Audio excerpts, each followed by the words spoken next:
വെള്ളാപ്പള്ളി നടേശന്റെ പരാമർശങ്ങൾ അവഗണിക്കാനാണോ മുസ്ലിം ലീഗിന്റെ തീരുമാനം? നിങ്ങൾക്ക് മനസ്സിലായല്ലോ അല്ലേ? കാരണം പിന്നെ ഞാൻ മറുപടി പറയേണ്ട കാര്യമില്ലല്ലോ. കാരണം ഈ ഒരു ഇലക്ഷൻ കഴിഞ്ഞിട്ടാണ് നമ്മൾ നിൽക്കുന്നത്. ആ ഇലക്ഷനിൽ ജനം 100% തള്ളിക്കളഞ്ഞ അത്തരം കാര്യങ്ങളെക്കുറിച്ചൊന്നും ഇനി പ്രതികരിക്കേണ്ട കാര്യമില്ല. ജനങ്ങൾ അവരുടെ പ്രതികരണം വ്യക്തമാക്കി കഴിഞ്ഞു. പക്ഷേ എന്താ ഈ വലിയ പരാമർശമേ, വലിയ വർഗീയത എന്താ ഉദ്ദേശിക്കുന്നത് വെള്ളാപ്പള്ളി എന്നുള്ളതിനെ സംബന്ധിച്ചൊരു വ്യക്തത വരുന്നുണ്ടോ? അല്ല, ഞാൻ പറഞ്ഞല്ലോ, മറുപടി അർഹിക്കാത്തതുകൊണ്ടും മറുപടി അർഹിക്കുന്നില്ല എന്നുള്ളത് ജനങ്ങൾ തെളിയിച്ചതുകൊണ്ടും ഞങ്ങൾ മറുപടി പറയുന്നില്ല. അതാണ് അതിലുള്ള ഞങ്ങളുടെ സ്റ്റാൻഡ്. അത് അവഗണിക്കാനാണ് ഞങ്ങളുടെ തീരുമാനം. അവഗണിക്കുകയാണ്. കാരണം വർഗീയത കേരളം വെച്ച് ഉറപ്പിക്കൂല.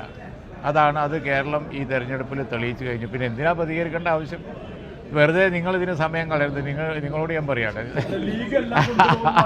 കേരളത്തെ സംബന്ധിച്ചിടത്തോളം വളരെ സീരിയസ് ആയിട്ടുള്ള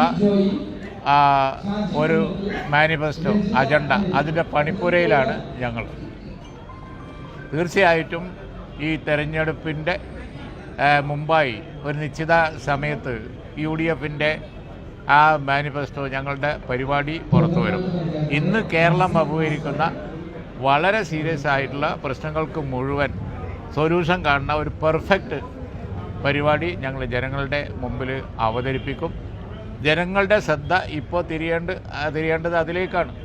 കാരണം 10 വർഷത്തെ ഭരണം കൊണ്ട് ഈ സംസ്ഥാനത്തിൻ്റെ ഫണ്ട് സോഴ്സ് ഒക്കെ ഇല്ലാതായിരിക്കുക.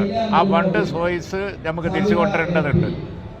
പണം വേണം ജനങ്ങൾക്ക് വേണ്ടി കാര്യങ്ങൾ ചെയ്യാൻ, അത് ഉണ്ടാക്കി അത് ചെലവാക്കാൻ, സംസ്ഥാന ബഡ്ജറ്റിനെ ശക്തിപ്പെടുത്തി അത് ചെലവാക്കാൻ അതിനെക്കുറിച്ച് ഒരു നൈപുണ്യം ഇല്ലാത്ത ഒരു ഗവൺമെൻറ്റാണ് കടന്നുപോയത്.